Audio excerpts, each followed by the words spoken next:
antes de tomarmos a ceia, pudéssemos entender o poder que a Santa Ceia tem. Nós temos sido ensinados, e muito bem ensinados, pelo nosso pastor Pedro Pereira, acerca da ceia. E eu hoje gostava de entrar em algo que trouxesse uma revelação. O Salmo 110, no versículo 4, diz assim: o Senhor jurou e não se arrependerá. Tu és sacerdote para sempre, segundo a ordem de Melquisedeque. Agora vamos um bocadinho mais à frente no livro de Hebreus, no capítulo 5.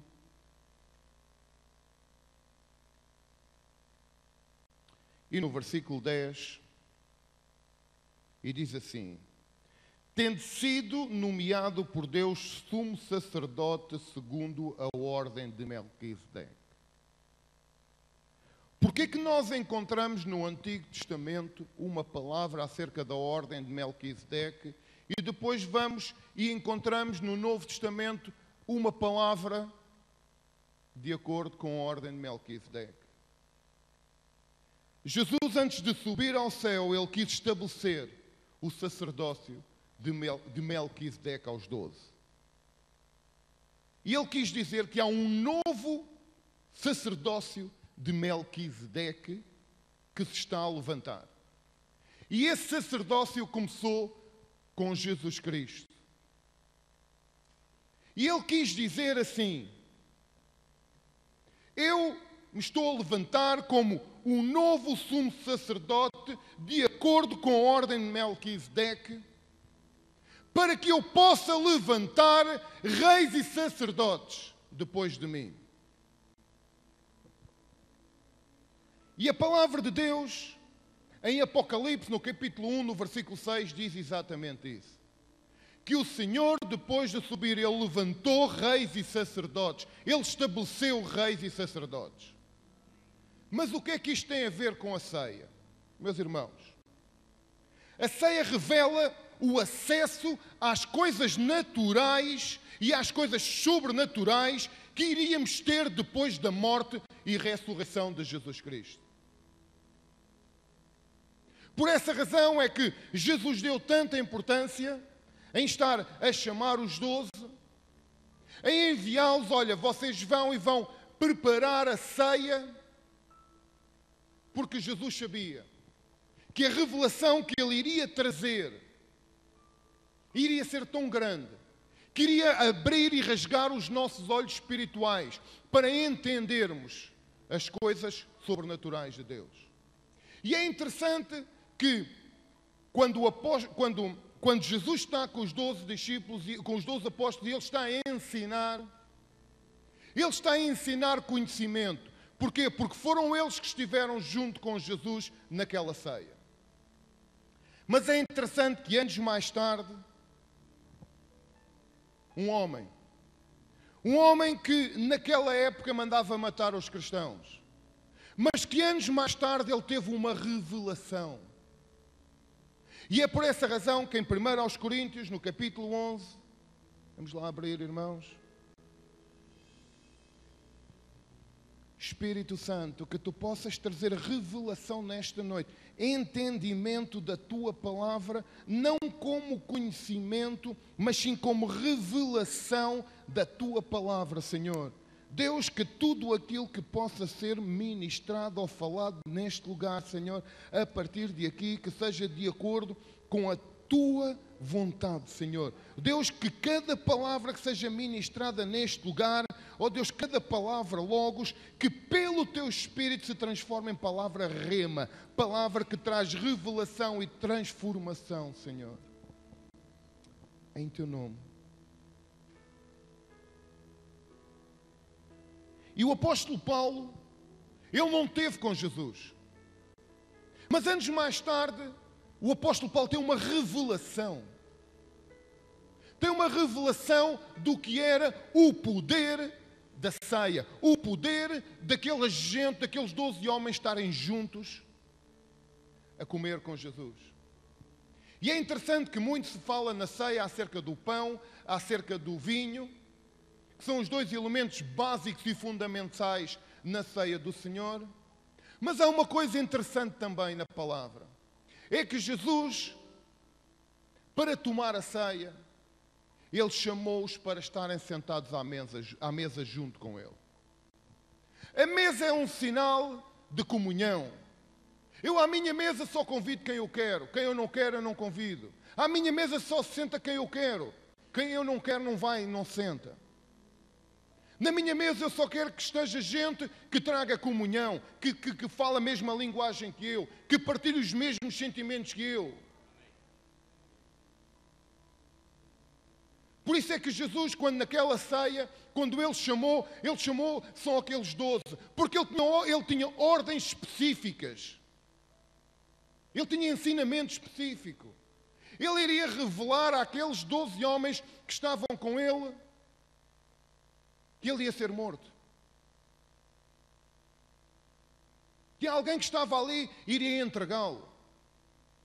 Jesus ali, Ele chamou aqueles homens para dizer: vai-me acontecer isto, vai-me acontecer aquilo, eu quero que vocês estabeleçam isto, eu quero que vocês estabeleçam aquilo.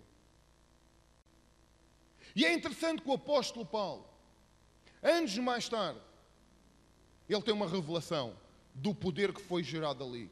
Uma revelação que os apóstolos naquela altura não tiveram. Porquê? Porque eles estiveram estabelecidos em conhecimento de letra. Estiveram estabelecidos em conhecimento daquilo que o Senhor lhes estava a ensinar. Mas ficou aqui, não passou para o coração. Então e como é que você sabe isso? Olha, como é que eu sei? É fácil. É porque nós depois disso não vemos nenhum apóstolo a falar sobre a ceia. Foi preciso anos mais tarde o Espírito Santo trazer revelação ao apóstolo Paulo. Como é que nós sabemos isto? 1 Coríntios, no capítulo 11, versículo 23, diz assim: porque eu recebi do Senhor o que também vos entreguei.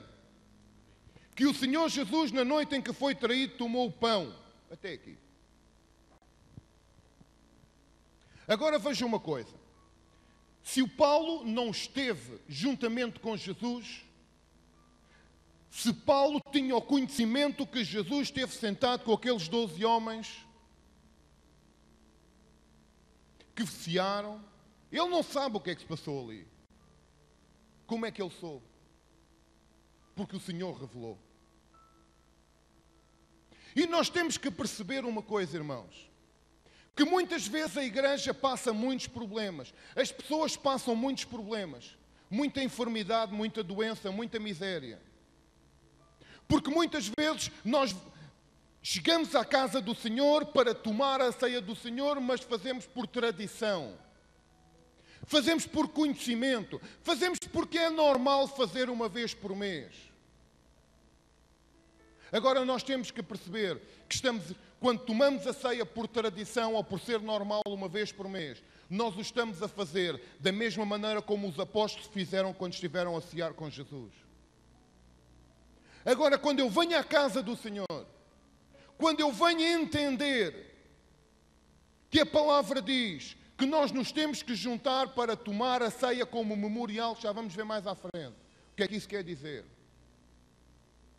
Mas que eu venho à casa do Senhor e venho dizer assim: Deus, mais uma vez eu vou tomar a ceia porque assim tu ordenas através do apóstolo Paulo.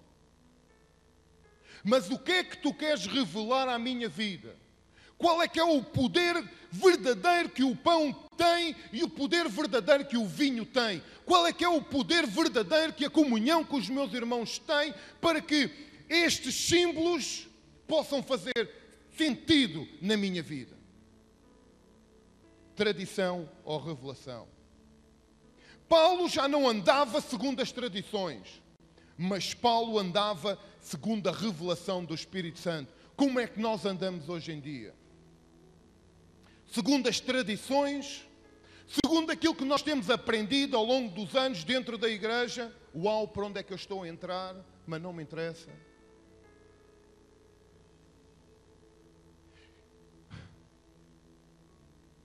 Temos vivido um tempo em que estamos a empurrar aquilo que nos foi ensinado. Estamos a viver um tempo em que estamos a puxar um fardo de regras que nos foram impostas na igreja. Tu, para estares aqui, tens que ser assim, assim, assim. Tu, para ires para o céu, tens de ter Jesus. Tu agora já não podes fumar, já não podes beber, já não podes fazer isto, não podes fazer aquilo. Uma série de regras que nos são estabelecidas quando nós entramos na igreja. Deixe-me dizer-lhe uma coisa. Se eu não fosse crente, se eu entrasse em muitas igrejas que conheço, eu fugia e não metia mais os pés. E não queria Deus para nada. Porque as igrejas estão a viver tempos de tradição. Porque é sempre a mesma coisa. E nós ao vivemos tempos de revelação, onde vemos as coisas acontecerem, como pela graça de Deus vemos neste lugar. Este lugar é um lugar de revelação. Este lugar é um lugar onde Deus se movimenta. Neste lugar é um lugar onde nós sentimos que a presença de Deus é constante. Então, e como é que você sabe isso? É fácil. Eu trago pessoas que nunca estiveram aqui, entram à porta e fazem assim: uau, espera aí, o que é que se passa aqui?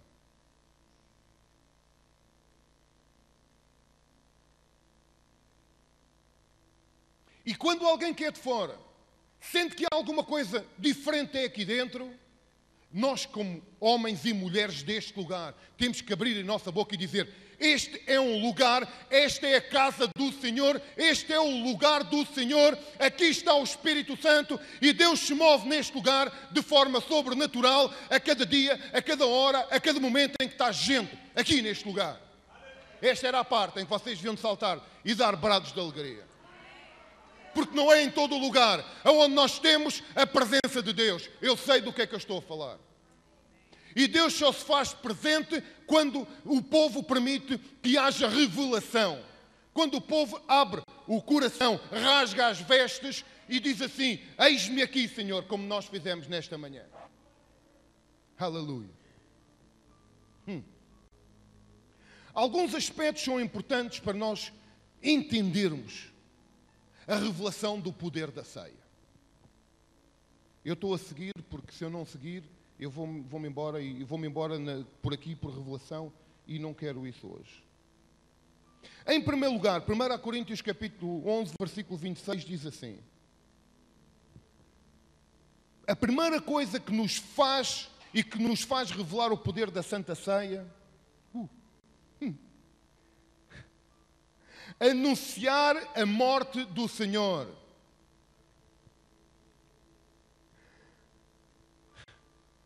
Porquê que é importante nós anunciarmos a morte do Senhor? Porquê? Olha, deixa-me dizer-lhe uma coisa. Antes disso. Porquê que Jesus estabeleceu os símbolos? Diga-me lá. Porquê que Jesus teve que dizer assim: olha, este é o meu corpo e este é o meu sangue? Porquê? Jesus podia ter feito isto de outra maneira. Ele é soberano. Agora, ele sabia que para ser uma ordenança, para se manter até à eternidade, nós tínhamos que ouvir.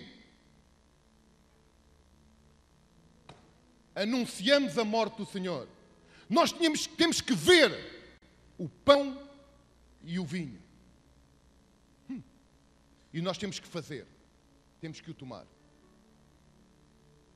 Assim nós não nos vamos esquecer do que é uma ordenança.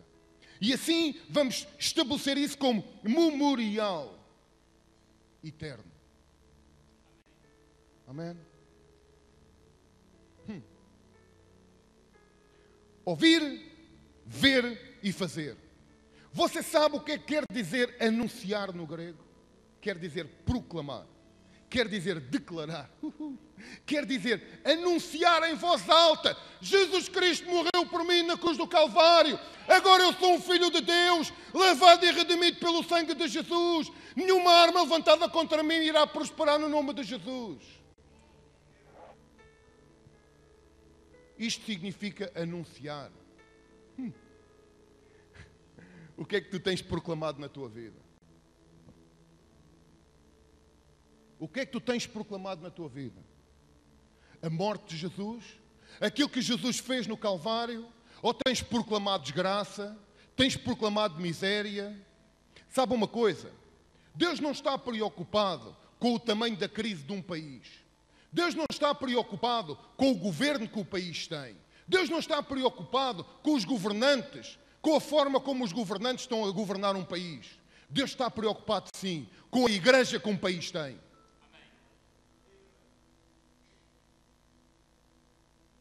Porque é a igreja que vai prevalecer contra as portas do inferno. E quando nós anunciamos a morte de Jesus Cristo, nós estamos a dizer ao inferno: você já não tem as chaves da vida. As chaves da vida tenho eu na minha mão. E eu sou mais que vencedor.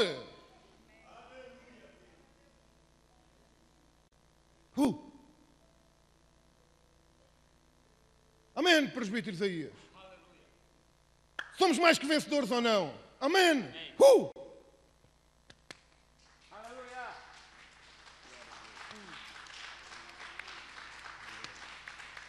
Sabe uma coisa? Quando nós anunciamos a morte de Jesus, cada um de nós vale por um, mas dois valem por 10.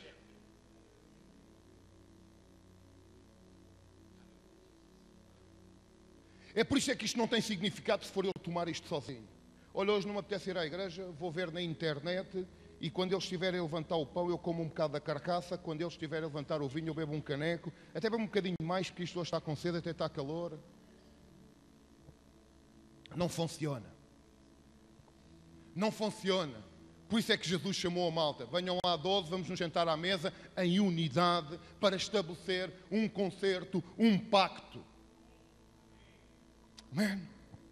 Você sabe porque que Davi, quando estava em guerra, quando ele começava a perder, ele ia e comia o pão da proposição.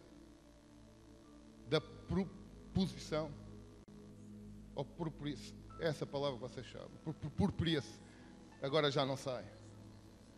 Propiciação. Uau. Você sabe porquê? Porque ele sabia o poder que estava naquele pão. Porquê é que nós andamos tão cansados, tão desesperados, quando simplesmente basta sermos alinhados com o propósito de Deus, entender qual é que é o mistério da igreja, estabelecer um pacto de unidade com os meus irmãos, render-me ao poder de Deus e vir tomar a ceia, esquecer orgulhos, esquecer manias, esquecer sofismas, esquecer racismos. Aleluia. O que é que tem estado a perseguir a tua vida? Deixa-me dizer-lhe uma coisa. Conforme eu já disse, Davi, quando era perseguido, ele comia o pão e vencia. O que é que está a perseguir a tua vida hoje? Deixa-me dizer-te. Aquilo que estiver a perseguir a tua vida hoje, quando tu tomares o pão da ceia, vai bater em retirada. Porque há poder no pão. Porque há poder no pão. Sabe porquê? Porque nós não precisamos de fazer mais nada. Porque Jesus já fez tudo. Diz a palavra de Deus, quando ele foi-lhe dado o vinagre, ele provou e disse: está consumado. Está feito. A partir de agora é com vocês. Ou vocês se apoderam do poder que está no pão e no vinho, ou vocês vão continuar a ser perseguidos. Aleluia. Segundo lugar, 1 Coríntios capítulo 11, versículo 25. Diz assim. Onde é que estás? 25. Já nem vejo. A última parte. Em memória de mim. Nós tomamos a ceia para nos lembrar do Senhor. Você sabe o que quer dizer em memória de mim? Tomem atenção. Em memória de mim quer dizer regressar ao tempo e ao lugar onde as coisas aconteceram.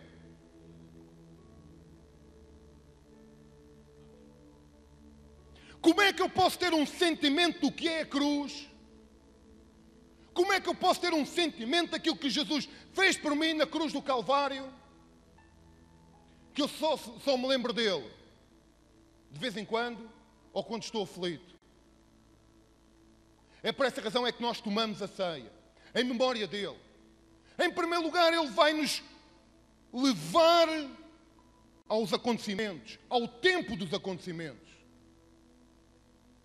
Se tu precisas de amor, então quando tu tomas a ceia, ele vai pegar em ti e vai te levar à cruz, aonde foi derramado o seu amor por cada um de nós. Aleluia. Não é simplesmente recordar algo, é regressar, é voltar ao tempo e ao lugar onde as coisas aconteceram. Aleluia. Quando tu levantas o pão e o vinho, os céus abrem-se. E Jesus diz: deixa-me levar-te ao tempo e ao momento em que isto aconteceu, para que eu te revele os mistérios que tenho propostos para a tua vida. É por isso que é individual. Eu não posso mastigar o pão que a minha mulher tem que mastigar. Eu não posso beber o vinho que ela tem que beber. É individual. É feito em unidade, no coletivo, mas é individual, é pessoal. Você sabe o que é que isto quer dizer? Quer dizer que quando Jesus morreu, tudo o que ele fez foi individualmente para mim. Para vocês eu não sei, mas para mim foi. Jesus morreu na cruz por mim. Jesus morreu na cruz para me salvar. Jesus morreu na cruz para me resgatar das garras do inimigo. Jesus morreu na cruz para me trazer saúde. Jesus morreu na cruz para me trazer vida. Jesus morreu na cruz para me trazer alegria, paz, provisão. Por isso é que andam muitos cansados e oprimidos e doentes no meio da igreja. Porque não entendem o poder da revelação deste pão e deste vinho.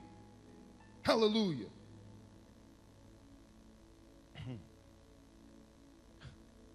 Aleluia. Oh Deus.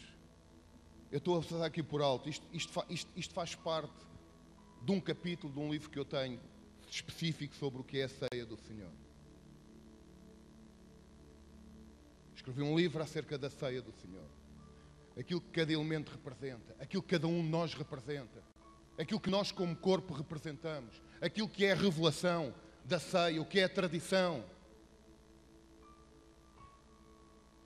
Em terceiro lugar, no capítulo 11, versículo 26, diz assim: aleluia. Até que Ele venha. Em primeiro lugar, nós somos levados ao passado, em memória de mim. Em segundo lugar, nós somos levados ao futuro, até que Ele venha. Você sabe o que é que isto quer dizer? Quer dizer que o nosso Jesus preocupa-se conosco todos os dias, constantemente. E Ele está interessado em que nós possamos manter a nossa vida alinhada para que um dia, diz a palavra, até que Ele venha, para que um dia, quando Ele vier, nós não sejamos apanhados e encontrados em falta. Passam muitos vídeos do arrebatamento, que uns vão e dentro da igreja e outros ficam e coisa e tal. Olha, eu sinceramente não sei como é, nem vou discutir como é que é. Sabe porquê? Porque isso não me faz recordar o amor de Deus. Isso faz-me andar em discórdia com os irmãos. E o que faz o laço, o que faz nos juntarmos todos é o amor de Cristo, não é as doutrinas. Aleluia. Vem comigo ao passado, vou-te mostrar o que eu fiz por ti. E ao tomares a ceia, ficas na expectativa que eu venha um dia para te buscar. É aquilo que Jesus quer dizer. Não é pelo que tu fazes, mas por aquilo que Ele fez por ti. Aleluia. Anunciar a sua morte em memória de Jesus e até que Ele venha. Aleluia. Até aqui nós encontramos 3 aspectos da nossa comunhão, do nosso viver com o nosso Senhor Jesus Cristo. Mas a irmã Soraya não, Ju, Nur, uau, Ju é. Desculpem lá o mau jeito. A partir de agora, nós vamos encontrar uma coisa. Vamos encontrar aspectos, nós com o corpo de Cristo. Capítulo 11, versículo 27 a 29, diz assim: Por isso, aquele que comer o pão ou beber o cálice do Senhor indignamente, será réu do corpo e do sangue do Senhor. Examine-se, pois, o homem a si mesmo, e assim coma o pão e beba do cálice. Pois quem come e bebe sem discernir o corpo, come e bebe juízo para si. Em quarto lugar, nós temos que discernir o corpo de Cristo. E o que é que significa discernir? Sabe, eu quando eu tentei aprender o que era na realidade a palavra discernir, descobri uma coisa muito fácil e muito interessante, pastor. Presbítero, Isaías. Discernir é ver por debaixo daquilo que está à superfície.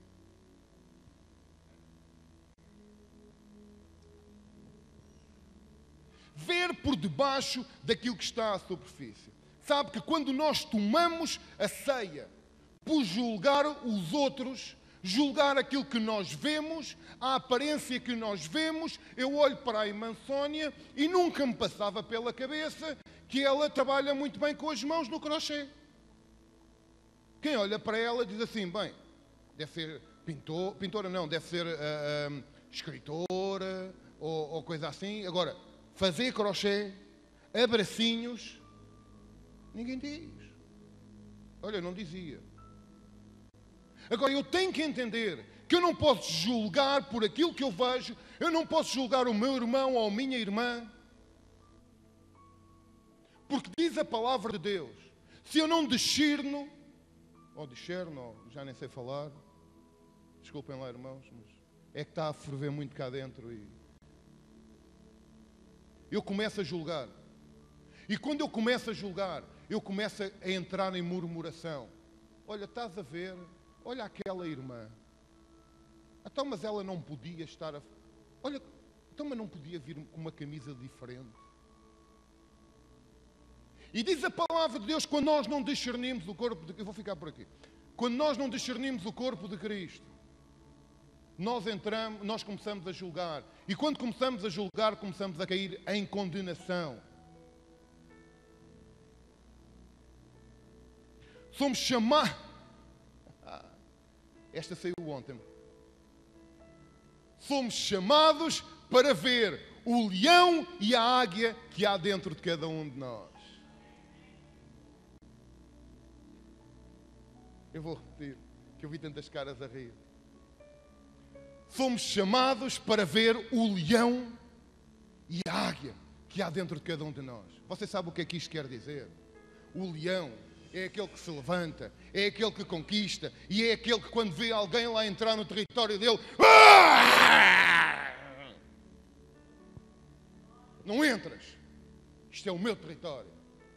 E a águia é aquela que se levanta com uma visão que vê para além daquilo que é possível qualquer olho de qualquer outra ave.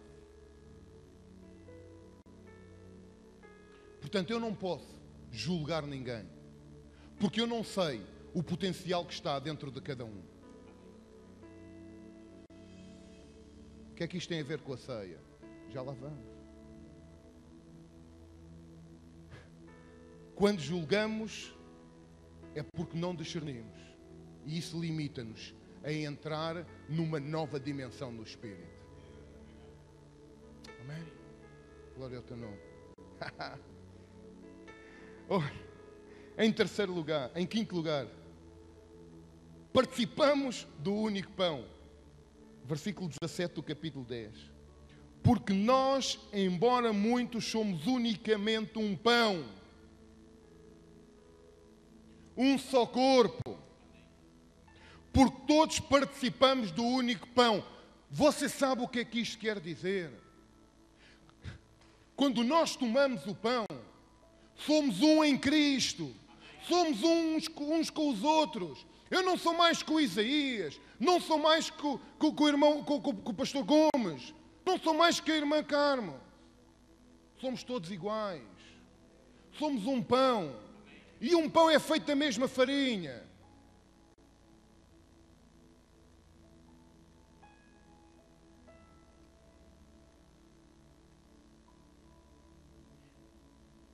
Quando o apóstolo Paulo, esta é a borla, esta é grátis. Quando o apóstolo Paulo fala na carta aos Efésios acerca dos ministérios, o apóstolo Paulo não fala acerca de os apóstolos, os profetas, os evangelistas, os pastores e os mestres. Agora eu vou levantar esta gente para ficarem a mandarem vocês. Nada disso. O apóstolo Paulo estava a falar que ia pegarem em alguns com dons específicos, do mesmo corpo, do mesmo pão, da mesma massa. Sabe para quê? Não é para mandar, mas para edificar. Para edificar. Eu não estou aqui para mandar em vocês. Estou aqui para ser mais um no corpo, para ajudar a edificar o reino de Deus e a igreja neste lugar, em Almada e em todo o lugar onde a igreja braços abertos irá chegar e está a chegar neste momento. E Deus requer isso de cada um de vocês. Porquê? Porque somos o mesmo corpo, o mesmo pão, a mesma farinha. Amém? Sexto lugar, partilhar o que temos. Versículo 16 do capítulo 10. Porventura o cálice da bênção que abençoamos não é a comunhão do sangue de Cristo? O pão que partimos não é a comunhão do corpo de Cristo? Comunhão fala em partilha. Comunhão fala em eu ver uma necessidade no meu irmão e supri-la. Comunhão fala em o meu irmão ver uma necessidade em mim e supri-la. Não interessa que tipo de necessidade. Comunhão é eu ser levantado quando estou cansado. Comunhão é eu ser amparado quando preciso ser amparado. Comunhão é eu ter alguém que me possa ouvir quando eu preciso de falar. Comunhão é eu poder abrir o meu coração e não ser condenado. Isso é comunhão. Mas isso falamos para a semana. Comunhão é companheirismo. Aleluia. Partilhar aquilo que Deus nos tem dado. O que é que Deus nos tem dado? Deixe-me dizer uma coisa. Com certeza absoluta que Deus nos tem dado muita coisa. Deus nos tem dado a graça da liberdade. Vivemos num país livre. Num país onde podemos falar na rua. Num país onde podemos falar de Jesus. Num país onde podemos levantar as Bíblias. Num país onde podemos proclamar a morte de Jesus Cristo. E muito mais coisas. Cada um de vocês sabe o que é que tem recebido. Para terminar, versículo 20 do capítulo 10. Antes digo que as coisas que eles sacrificam é a demónios. O que é que isto tem a ver com a ceia, presbítero Isaías?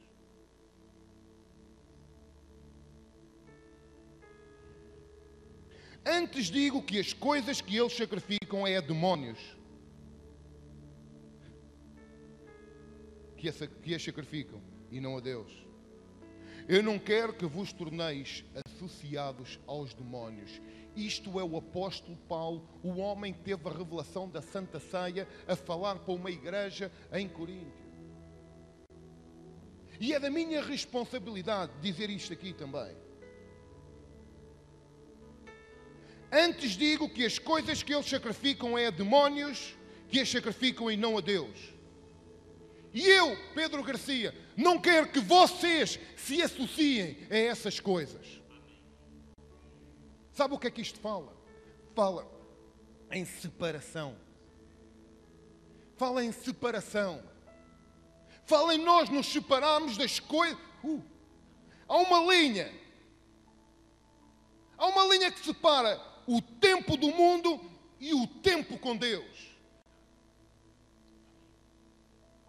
E a separação é exatamente isso. Não podemos servir mais ao mundo, não podemos servir mais a demónios, não podemos servir mais a principados e potestades, porque quando tomamos a ceia, temos que discernir, temos que o fazer em memória de, temos que passar a linha, temos que nos separar, porque senão nós vamos cair em condenação, vamos ser julgados. E quando somos julgados pelo Senhor, nós somos expostos publicamente. E quando somos expostos publicamente, nós somos expostos à vergonha. E não é isso que o Senhor quer. O Senhor não quer uma igreja de vergonha. O Senhor quer uma igreja glorificada. Amém? Não sirvo mais ao mundo. Não me associo mais com as coisas do mundo. As coisas velhas já passaram. Eis que tudo se fez novo. O pecado já não interessa. O jogo já não interessa. As bebedeiras já não interessam. As vidas mundanas, noitadas. Interessam as noitadas em oração. Não interessam as noitadas nos bares. Ah, mas o que é que isso tem a ver? Olha, o que tem a ver eu não sei. Mas uma coisa eu sei. Se eu vou a um lugar para me corromper, isso é maldição para a minha vida. Isso é eu estar a dar lugar aos principados e potestades que contaminem a minha vida. Estou a dar legalidade para que eles trabalhem. E a razão pela qual eu me tenho que separar dessas coisas é porque o Senhor me fez luz. E como luz eu tenho que iluminar. E agora vem aqui um contrassenso. É interessante. Eu, para iluminar, tenho que ir ao mundo. E agora? Em que é que ficamos?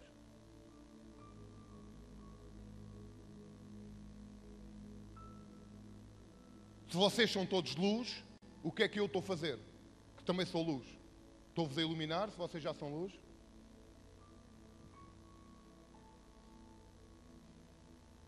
Por isso é que o Senhor criou a igreja.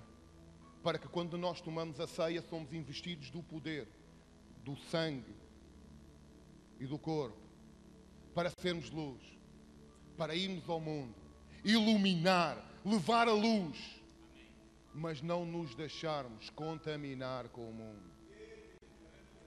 Tudo vos é lícito, mas nem tudo convém. Aquele que se junta os fariseus, como é que Jesus podia curar se ele não estava com eles? Como é que Jesus podia ensinar se ele não estava com eles? Como é que tu queres fazer alguma coisa se estás investido do poder de Deus, se és a luz de Cristo e se continuas aqui dentro?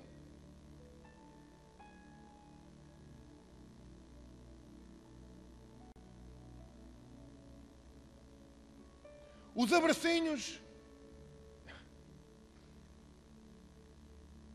Sónia, sabes o que é que eu vejo em cada abracinho? Um pavio. Um pavio. Sabe, um pavio não serve de nada se estiver apagado. A gente pode fazer 50.000 abracinhos, mas se não tiver um propósito, se nós não chegarmos lá com o isqueiro do Espírito e acender aquele pavio, para que o fogo venha e caia na vida daquelas crianças. Para que fazer abracinhos? A gente entretém-se com outras coisas. Agora, se somos a luz, se queremos ser a luz, temos que passar a linha. Temos que nos separar das coisas do mundo para as coisas de Deus. Sermos produzidos luz, acendermos, permitirmos. Diz a palavra de Deus aos Tessalonicenses: não deixais apagar a chama que há em vocês. Aleluia. Isaías, eu quero assumir um compromisso contigo. Quero fazer um pacto contigo. Se eu vejo que tu estás a deixar apagar a chama que há em ti, eu vou ao pé de ti e dou-te 3 calduços. Mas também, se tu vires que a chama que está em mim se estiver a apagar, e se eu não estou a fazer nada para a deixar, a continuar acesa, tens toda a legitimidade para chegar ao pé de mim e dar-me uma tareia. Sabe porquê?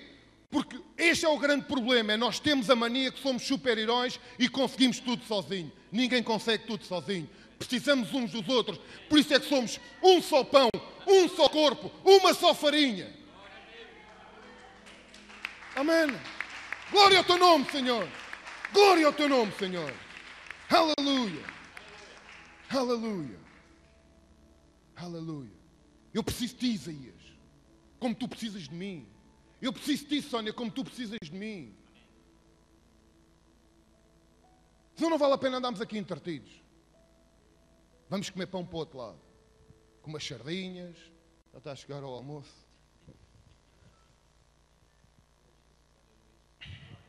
Aleluia. Glória ao teu nome, Senhor. Entendemos agora o que é o poder daquilo que nós comemos e daquilo que nós bebemos aqui. Esta é a revelação que o apóstolo Paulo fala na carta aos Coríntios.